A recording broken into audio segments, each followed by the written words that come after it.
The decision came, I think, because we had seen what went on in the small town that my relatives lived.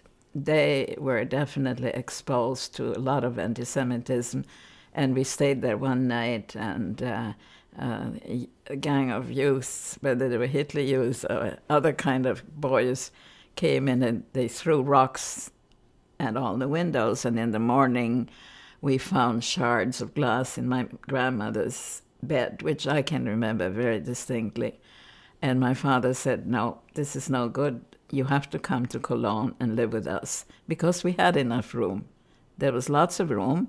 Plus, there were no more maids living with us because of the situation. They were not allowed to work for Jews. And I had no more nanny for the same reason. And although there had been a Jewish nanny, but she also left, so we had a lot of room for the relatives. They were my grandmother, and two uncles and two aunts and a cousin. And so when we were all together in that house, what prompted my parents to leave then, I'm not sure.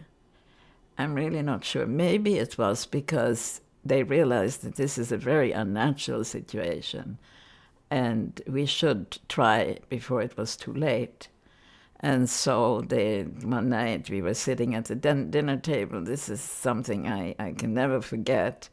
And they tell me that they're going to Belgium the next day. And I started to cry, which was most unusual because I wanted to be with them. I certainly didn't want to stay with the relatives.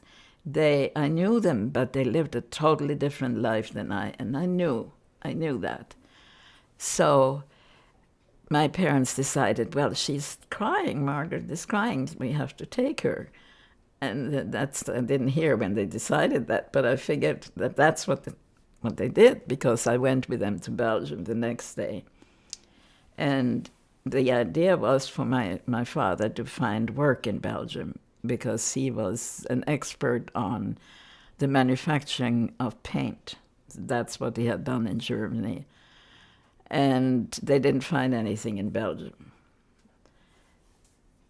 I stayed in Belgium with a family I didn't know, but it turned out to be a wonderful experience for me.